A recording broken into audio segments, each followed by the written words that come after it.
Man hallelujah. आइए हम वचन में जाएंगे और वचन में जाने से पहले हम प्रार्थना करेंगे।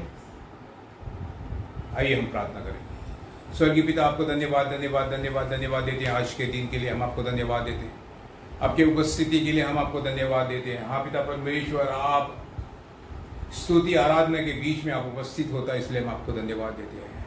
और आपका वचन कहता है, जहाँ दो या तीन मेरे नाम से एकत्रित होते हैं और आपको पुकारते हैं, उनके बीच में भी आप उपस्थित हैं। हाँ पिता, हम मांग लेते हैं पिता परमेश्वर, हमसे बातचीत करिए, एक एक से आप बातचीत करिए, एक एक को आपके वचन से तृप्त करना पिता परमेश्वर। आपका वचन दो धारी तलवार है पिता, वो उनके जीवनों में छेदने वाले हो सके, मेरे जीवनों को छेदने वाले हो सके, ताकि पिता जो कुछ कमी आप हमारे जीवन में है उसको हम निकाल के आपका विश्वास हमारे जीवन में बहुतायत से हम करने वाले हो सके। इस प्रार्थना को मैं प्रभु यीशु मसीह में होके मांगता हूँ।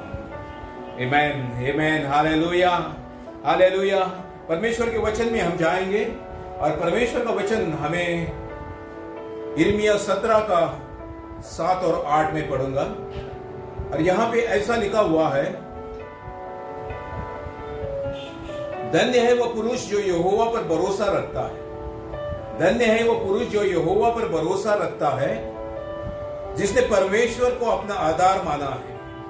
वह उस वृक्ष के समान होगा जो नदी के किनारे लगा हो और उसकी जड़ जल के पास फैली हो। तब धूप होगी तब उसको ना लगेगी, उसके पत्ते हरे रहेंगे और सूखे वर्ष में भी उनके विषय में कुछ चिंता न होगी, क्योंकि वह तभी भी फलता रहेगा। Amen hallelujah hallelujah. परमेश्वर का वचन यहाँ पे, सुंदर वचन यहाँ पे हमको कहता है कि धन्य है वो पुरुष जो यहोवा को, जो परमेश्वर को अपना आधार माना है, जो संपूर्ण भरोसा जो है वो परमेश्वर के ऊपर रखता है, उसको धन्य कहा गया है।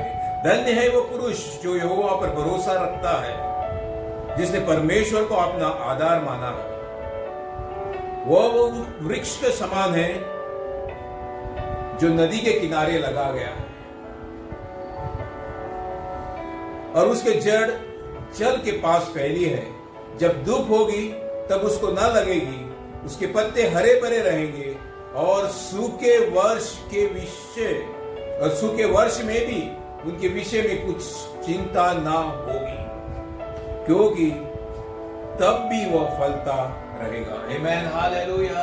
यहाँ पे मेरे प्रियो, मैं आपको ये दो चीजों के ऊपर मैं आप लोगों का ध्यान आकर्षित करना चाहता हूँ। वो पहली जो बात है, धन्य है वो पुरुष जो यहोवा पर भरोसा रखता है। हाँ मेरे प्रियो, वो धन्य मनुष्य है। बाइबल में हमको कहा गया है कि वो आशीषित मनुष्य है, वो हमेशा परवरिश करेगा, उनके जीवन में वो हमेशा परवरिश करेगा, क्योंकि उसने अपने यहोवा पर भरोसा रखा है।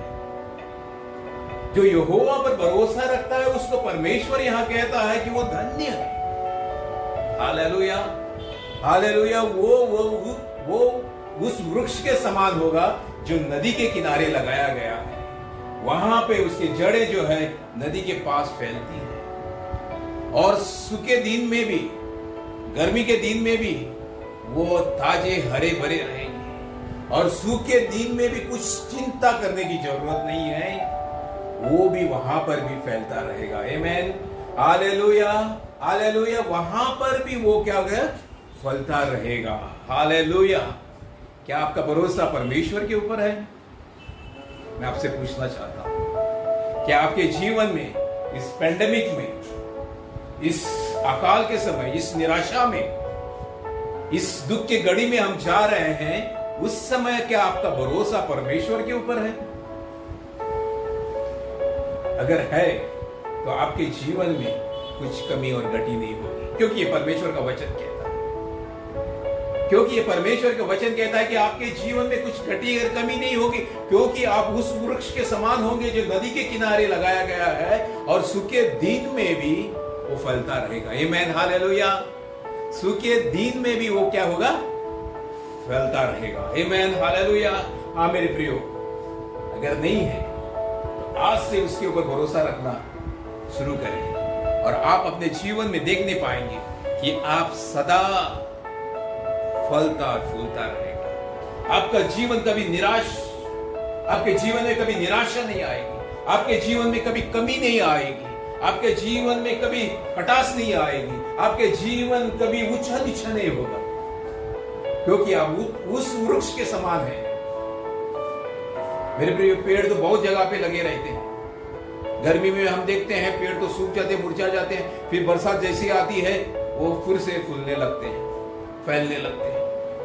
लेकिन आप उस पेड़ के समान होगा जो नदी के किनारे लगाया गया है, और उस नदी का पानी जो है कभी सूखता नहीं है। ऐसे नदी के पानी के पास आपका पेड़ आप लगाए गए हैं जो कभी सूखता नहीं, और आपके जड़ों से आप हमेशा तृप्त होते रहेंगे। सूखे दिन में भी परमेश्वर का वचन यहाँ पे बहुत अच्छी तरीके से यहाँ पे बताता है, बहुत ही अच्छी तरीके से बताता है कि सूखे वर्ष में भी अगर उस समय अकाल भी क्यों ना पड़े, वो आपका जीवन एकदम सूखा क्यों ना हो। जैसे आज हम पेंडेमिक के कारण हम देखते हैं, कोविड-19 के कारण हम देखते हैं कई लोगों की नौकरियां चली गई है, कई लोगों का बिजनेस जो है डाउन हो गया है। लेकिन परमेश्वर का वचन हमें कहता है ऐसे सूखे दिन में भी वो फूलते रहेंगे, वो फलते रहेंगे। आमेन, हालेलुया, हालेलुया।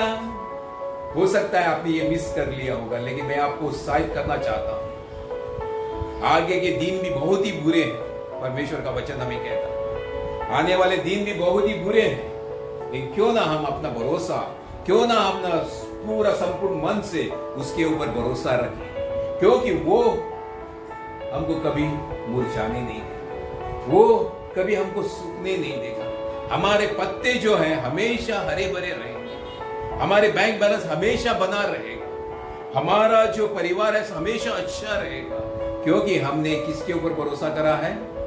परमेश्वर के ऊपर भरोसा करा है, क्योंकि हमारा भरोसा जो है उस यहोवा के ऊपर है। हाँ मेरे प्रिय, मैं आप लोगों को एक उदाहरण देना चाहता हूं जिसने अपना भरोसा परमेश्वर के ऊपर रखा। आप बोलेंगे आप अब्राहम के बारे में बात करने जा रहा हूं? नहीं मेरे प्रिय, अब्राहम के वंश के बारे में मैं बात करने जा रहा हूं, अब्राहम के बेटे के बारे में मैं बात करने जा रहा हूं, और वो जो है इसहाक के बारे में मैं बात करने जा रहा हूं। परमेश्वर का वचन हमें उत्पत्ति 26 में कहता है कि उस देश में अकाल पड़ा, यह उस पहले अकाल से अलग था जो अब्राहम के दिनों में पड़ा था। हाँ मेरे प्रिय, यहां पे हम देखते हैं कि उस देश में क्या हो गया? अकाल पड़ गया। उस देश में क्या है? एकदम सूखापन आ गया। उस देश में एकदम क्या है? कमी घटी आने लगी। उस देश में एकदम अकाल पड़ गया। लेकिन जो परमेश्वर यहोवा के ऊपर भरोसा रखता है, मैं फिर से दोहराना चाहता हूं, उसके पत्ते जो है कभी मुरझेंगे नहीं, वो पेड़ जो है कभी मुरझेगा नहीं, वो हमेशा फलता रहेगा। लेकिन परमेश्वर का वचन यहां पे कहता है कि उस देश में अकाल पड़ा। उत्पत्ति 26 का मैं पढ़ रहा हूं। उस देश में अकाल पड़ा, यह उस पहले अकाल से अलग था जो अब्राहम के दिनों में पड़ा था। जो अब्राहम के दिनों में पड़ा था उससे ये अलग था। इसका मतलब है मेरे प्रियो, अब्राहम के दिनों में भी अकाल पड़ा था। हाँ मेरे प्रियो, हम जानते हैं जब परमेश्वर ने अब्राहम को बुलाया उस देश में जाने के लिए, तो वो निकल आया। और जब वो निकल आया उस समय मेरे प्रियो, उसमें वहां पर भी अकाल पड़ा। और जब उस समय अकाल पड़ा, तब अब्राहम जो था मिस्र देश में चला गया। अब्राहम जो था मिस्र देश में चला गया। और परमेश्वर का वचन हमें कहता है अब्राहम के बारे में, जब वो मिस्र में चला गया, जब अकाल के समय को खत्म हो गया, तो उसका हम कहते हैं, देखते हैं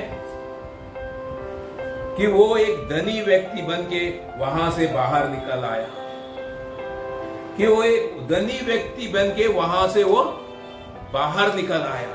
जब वो मिस्र देश से बाहर निकला, तो परमेश्वर का वचन हमको अब्राहम के बारे में कहता है कि वो एक धनी व्यक्ति बन के वो बाहर आया, धनी व्यक्ति बन के वो निकला। मेरे प्रियो, ये क्या कारण है कि परमेश्वर ने उसको धनी कर दिया अकाल के समय? मेरे प्रियो, क्योंकि मैं सोचता समझता हूं और परमेश्वर के वचन के ऊपर मैं विश्वास रखता हूं, वो उस वृक्ष के समान था जिसके उस पेड़ के समान था जो पेड़ नदी के किनारे लगाया गया था। वो कभी मुरझाया नहीं, वो कभी उसके पत्ते जो है मुरझाए नहीं, वो फलता रहा। आमेन। ये अकाल के समय में भी वो क्या हो गया? फलता रहा। आमेन, हालेलुया। इसलिए परमेश्वर ने उसको क्या कर दिया? आशीषित कर दिया। लेकिन इसहाक के समय में भी एक अकाल आया जो अब्राहम के समय से अलग था। इसलिए इसहाक गरार को फिलिस्तियों के राजा अबीमेलेक के पास गया। वहां यहोवा ने उसको दर्शन देकर कहा, मिस्र में मत जाना। क्या?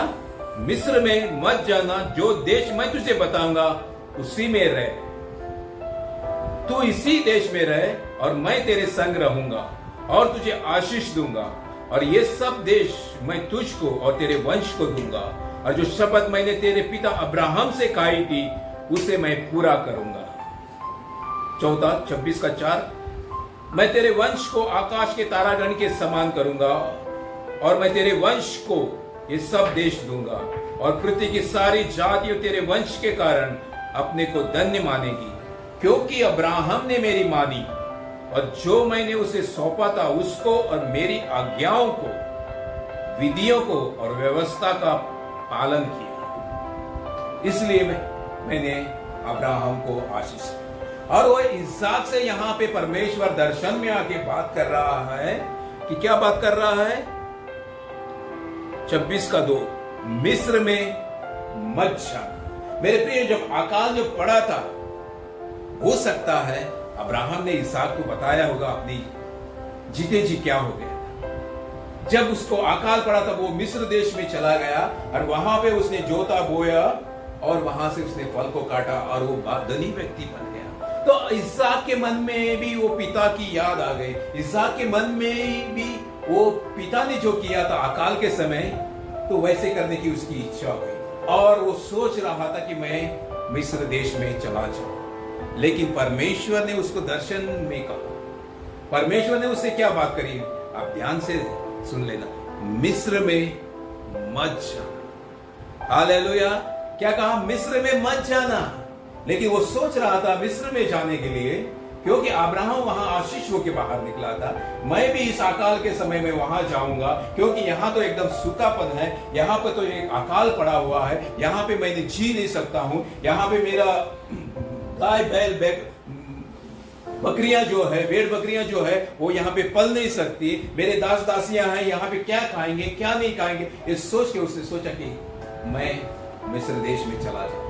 लेकिन परमेश्वर ने उसको दर्शन में कहा, मिस्र देश में मत जाना। हालेलुया। मेरे मिस्र देश में आशीष थी वहां पे, जो उसके पिता ने चख ली थी एक बार अकाल के समय ही। और इसहाक को भी वही लगा कि मैं जिस देश में जाऊंगा तो मैं आशीषित होऊंगा। लेकिन परमेश्वर ने उसको बोल दिया, नहीं, मिस्र देश में मत जाना। क्या कारण है मेरे प्रियो? परमेश्वर ने उसको बोल दिया मिस्र देश में मत जाना। क्या मिस्र देश में उस समय पानी नहीं था? क्या मिस्र देश में वहां परमेश्वर उसको आशीष नहीं दे सकता था?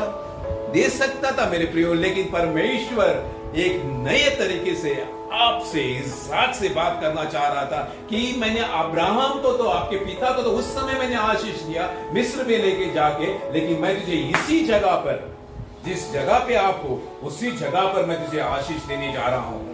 आमेन, हालेलुया। आप मिस्र देश में मत जाना, वो सब छोड़ दो कि वहां पे क्या आपको मिलने जा रहा है, वहां पे कैसे कमाई करेंगे आपने सोचा, तो उसको छोड़ दो, आप मिस्र देश में ही रहे। तो मेरे प्रिय, वो उसने पहला जो कदम उठाया होगा, जब परमेश्वर कह रहा है कि मिस्र देश में मत जाना, पहली बात तो उसने परमेश्वर की तो सुन ली। परमेश्वर की बात तो उसने सुन ली कि मिस्र देश में मत जाना। और दूसरी बात, वो परमेश्वर के सामने गया, परमेश्वर से उसने जो उसको कमांडमेंट था, जो उसको आज्ञा थी, उसने सुन लिया। लेकिन दूसरी बात, परमेश्वर के सामने गया, परमेश्वर वेदी के सामने जाके परमेश्वर से प्रार्थना करने लगा, परमेश्वर से बातचीत करने लगा, परमेश्वर से वार्तालाप करने लगा। हाँ यहोवा, आपने मेरे पिता अब्राहम को तो इस मिस्र देश में ले जाके आपने आशीषित किया था, मैं भी वहां जाऊंगा तो आशीषित होऊंगा, मुझे क्यों आप रोक रहे हैं? परमेश्वर ने उसको बताया मैं तुझे इसीलिए रोक रहा हूं कि मैं तुझे इसी देश में आशीषित करना चाहता हूं। वो परमेश्वर से वार्तालाप कर रहा है, परमेश्वर से बात कर रहा है। परमेश्वर ने उसको नई स्ट्रेटेजी दे दी है। वहां पे परमेश्वर ने उसको बताया क्या करना है। हाँ, हालांकि अकाल यहां पर है, सूखापन यहां पे है, जमीन में दरार बड़ी हुई है, आप बो नहीं सकते हैं, हल नहीं चल सकता है, फिर भी मैं तुझे बताऊंगा, आप वैसे ही करोगे तो तुम आशीषित होगे। और मैं आप कोई नहीं, लेकिन सारे संसार के लोगों को, आपके आजू बाजू वाले लोगों को दिखाना चाहता हूं कि मैं यहोवा परमेश्वर हूं जो आपके साथ बना रहा हूं। उसने उससे कहा कि मिस्र देश में मत जाना, लेकिन जो देश मैं तुझे बताऊंगा उसी में रहना। उपरंत तुरंत वो बोलता है कि इसी देश में रहना और मैं तेरे संग रहूंगा। Hallelujah, hallelujah.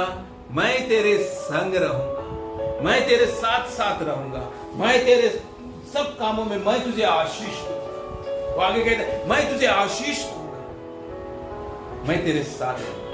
जहां परमेश्वर की उपस्थिति है वहां पे आशीष है, जहां परमेश्वर की हुजूरी है वहां पे आशीष बहती है। हालेलुया। उसने कहा मैं मिस्र देश में नहीं रहूंगा, मैं तेरे साथ यहीं रहूंगा, मैं तेरे साथ बना रहूंगा और मैं तुझे आशीष दूंगा। Hallelujah, hallelujah. हाँ मेरे प्रिय, उसने निर्णय ले लिया। अगर यहोवा कहता है मैं उस पे टिका रहूंगा, क्योंकि यहोवा का वचन सत्य है, वो जानता था, क्योंकि वो खुद यहोवा के वचन के अनुसार ही पैदा हुआ था। अब्राहम को यहोवा ने बताया था कि मैं तेरे को एक वंश दूंगा और उसी के द्वारा मैं बड़ी एक जाति बनाऊंगा। ये वो वचन था। अब्राहम ने उसके ऊपर विश्वास किया और मरी हुई जिसकी अवस्था थी उस समय परमेश्वर ने उसको आशीषित किया, क्योंकि वो उसके वचन के अनुसार वो टिका रहा, उस वचन के अनुसार उसने भरोसा रखा, उस वचन के ऊपर उसने विश्वास को रखा और वो वचन के ही माध्यम से इसहाक को पैदा हुआ। तो इसहाक ने सोचा कि मैं उस वचन जो परमेश्वर कहता है उसी के अनुसार मैं पैदा हुआ हूं। मेरे बाप आपके पास सक्षम नहीं थे कि मैं पैदा उनके परिवार में पैदा हूं, लेकिन परमेश्वर ने एक वचन उनसे बांधी थी, परमेश्वर ने उनको एक वचन दिया था, उसी वचन के अनुसार मैं पैदा हुआ हूं।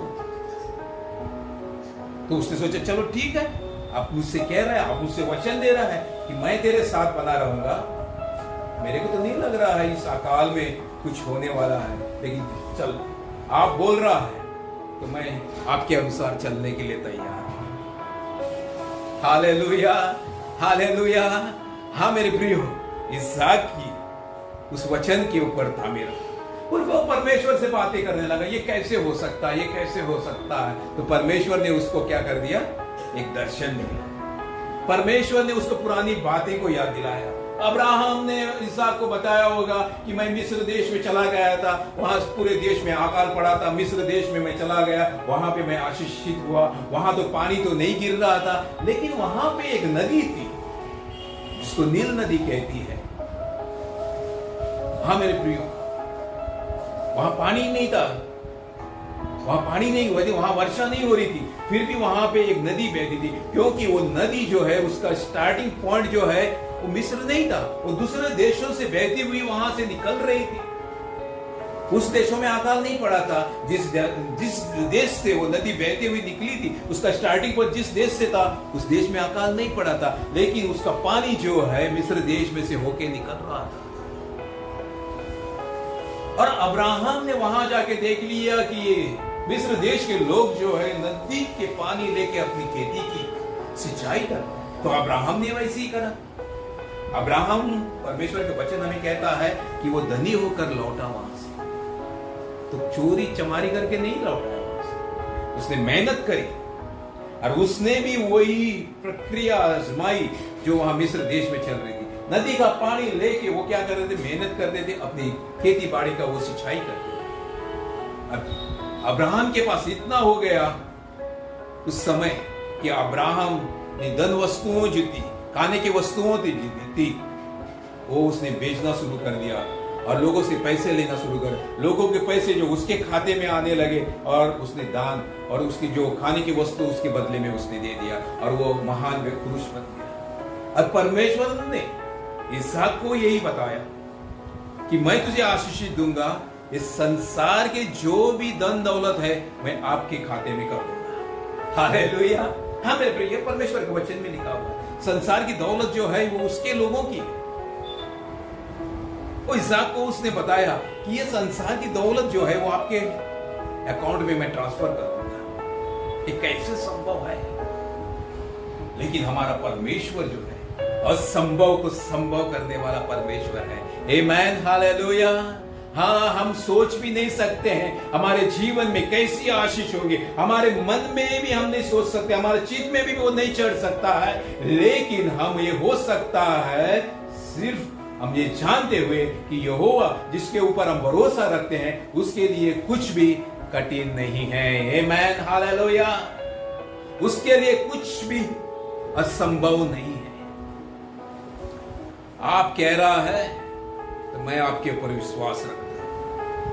हाँ मेरे प्रिय, परमेश्वर का वचन हमें कहता है विश्वास ही के द्वारा अब्राहम को धार्मिकता गिना गया। इसहाक ने भी वही विश्वास रखा, इसहाक ने भी वही विश्वास रखा, और उसने बोल दिया हाँ आप कह रहा है तो मैं इसको करने के लिए तैयार हूं।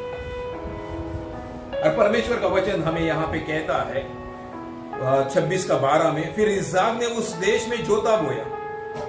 किस देश में? जिस देश में अकाल पड़ा था। फिर इसहाक ने उस देश में जोता बोया और उसी वर्ष 100 गुना फल पाया, और यहोवा ने उसको आशीष दी। हालेलुया। और यहोवा ने उसको आशीष दी। हाँ मेरे प्रियो, उसके वचन में पहले उसको कहा था कि मैं तेरे संग रहूंगा और मैं तुझे आशीष दूंगा, प्रॉमिस था। और यहां पे हम देखते हैं उसको फुलफिल कर रहा है पिता परमेश्वर, स्वर्गीय पिता उसको फुलफिल कर रहा है। वो अकाल के समय, जिस समय वो जमीन एकदम सूखी थी, दरार पड़ी थी, हल नहीं चला सकते थे, उस समय यहोवा ने इसहाक से बोल दिया मैं तुझे यहां पर आशीष दूंगा, तू जोतना तो शुरू कर। और वो जोता बोया उसने, परमेश्वर का वचन कहता है उसने जोता बोया, और उसी साल परमेश्वर ने उसको 100% उसको फल को दे दिया। Hallelujah, hallelujah. वो जो उसको स्ट्रेटेजी क्या दी? हाँ, आपका पिता अब्राहम तो वहां मिस्र देश में चला गया था, जिसके बारे में आपके पिता ने आपको बताया है, वो ही स्ट्रेटेजी को यहां पे लागू कर। वो आज यहां पे देखिए, वो बोलने लगे कैसे हो सकता है, यहां पे एकदम तो सूखा है, यहां तो ना तो कोई नदी है, यहां पे तो समुद्र है जो नमक वाला पानी है, डेड सी, ये कैसे हो सकता है?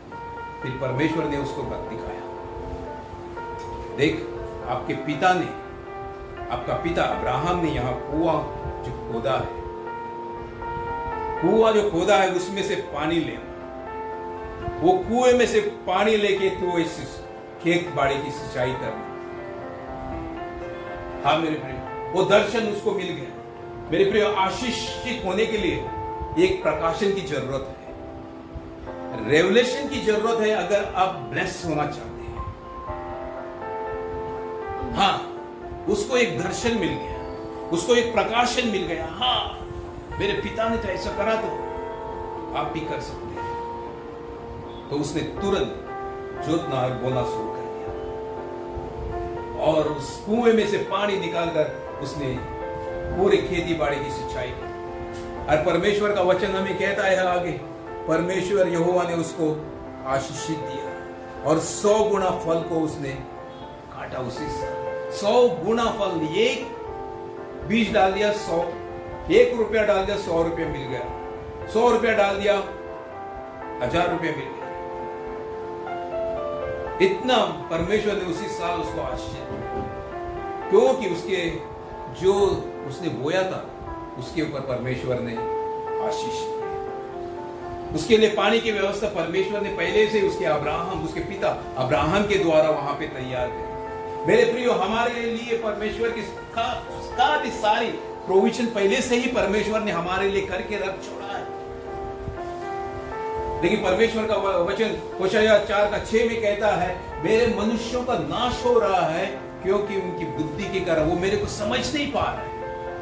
मेरे लोगों का नाश हो रहा है उनकी बुद्धि के कारण, क्यों वो मेरे को पहचान नहीं पा रहे। चख के तो देखो परमेश्वर कितना भला है। आमेन, हालेलुया। चख के तो देखो परमेश्वर कितना भला है। परमेश्वर ऐसी ऐसी आपके काम में ऐसी ऐसी चीजें आपके मन में डाल देगा जो आप सोच भी नहीं सकते हैं, जो आपके चित्त पे भी नहीं चढ़ सकता है। कैसे आप परमेश्वर आपको ऐसी जगहों पे ऐसी आइडियाज को आपके जीवन में लेके आएगा, उसके द्वारा परमेश्वर आपको आशीषित करेगा, उसके द्वारा आप आशीषित होंगे। और मेरे प्रियो, हम देखते हैं यहाँ पे, और वो बड़ा और उसकी उन्नति होती चली गई। वो एकदम बड़ा आदमी बन गया और उसकी उन्नति होती चली गई, यहां तक कि वह अति महान पुरुष हो गया। हालेलुया। क्या कारण था मेरे प्रियो? सिर्फ एक प्रकाशन परमेश्वर के ओर से कि आपको क्या करना है, किस समय आपको क्या करना है। हाँ, पिता ने तो वो प्रकार वो चाल आजमाई थी, लेकिन आपको उस चाल को करने की जरूरत नहीं। मैं तो आपको एक नई स्ट्रेटेजी दूंगा, एक नया मार्गदर्शन करो, एक नया दिशा में आपको दूंगा, उसी के द्वारा आप आशीषित होंगे। चाहे कितना भी आकार आपके जीवन में, आपके परिवार में, आपके धंधे में, आपके जीवन में क्यों ना पड़ा, लेकिन उस समय आप परमेश्वर के ऊपर अपने मन लगाए हुए परमेश्वर के ऊपर आप त्यागेंगे, परमेश्वर को आप देखेंगे, परमेश्वर आपके जीवन में भी आशीष करने जा रहा है। और मैं आपको बताना चाहता हूं, यहां परमेश्वर का वचन स्पष्ट में नहीं लिखा है कि वो कुओं के पानी से उसने सिंचाई करी है, लेकिन मैं आपको बताना चाहता हूं, जब वो महान एक धनी व्यक्ति बन गया, क्योंकि जो भी दान वो इकट्ठा किया था उसने क्या कर दिया, बेच दिया। फलिस्तियों को उसने बेच दिया, फलिस्तियों से उसने पैसे ले लिया, सब फलिस्तियों के पैसे धन दौलत थे उसके पास आ गई और वो महान व्यक्ति बन गया। अबीमेलेक ने उसको कहा तू यहां से निकल जा, और फिलिस्तीन लोगों ने क्या कर दिया, उसके पिता के कुओं को उसने मिट्टी से भर दिया, क्योंकि वो जानते थे कि इसी के द्वारा वो आशीषित हुआ, इसी के द्वारा यहीं से उसने पानी निकाल के इस खेती बाड़ी के उसने सिंचाई करी है।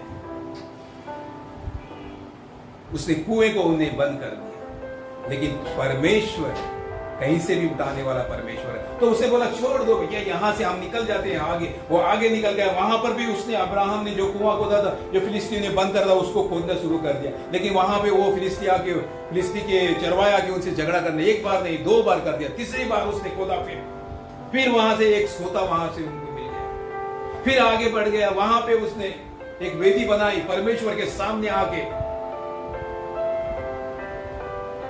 और परमेश्वर का धन्यवाद किया, आपने जो कुछ मेरे जीवन में किया है। और वहां पर भी हम देखते हैं, जैसे उसने कुआं खोदा, वहां पर भी एक सोता निकल आया। मेरे प्रियो, आशीष का कारण उसका सोता था, आशीष का कारण वो कुआं थी मेरे प्रियो, जिसके द्वारा परमेश्वर ने उसके मन में डाला कि यहां से तो आशीष हो सकता है। ये मेरे दर्शन ही आपको आशीष की ओर ले जा सकता है, मेरा प्रकाशन ही आपको आशीष की ओर ले जा सकता है। और जहां जहां वो गया, वहां वहां पे उसने खोदा, फिर से उसने खोद दिया, जो अब्राहम के समय खोदी गई थी, क्योंकि वो जानता था कि वहीं पे तो आशीष है।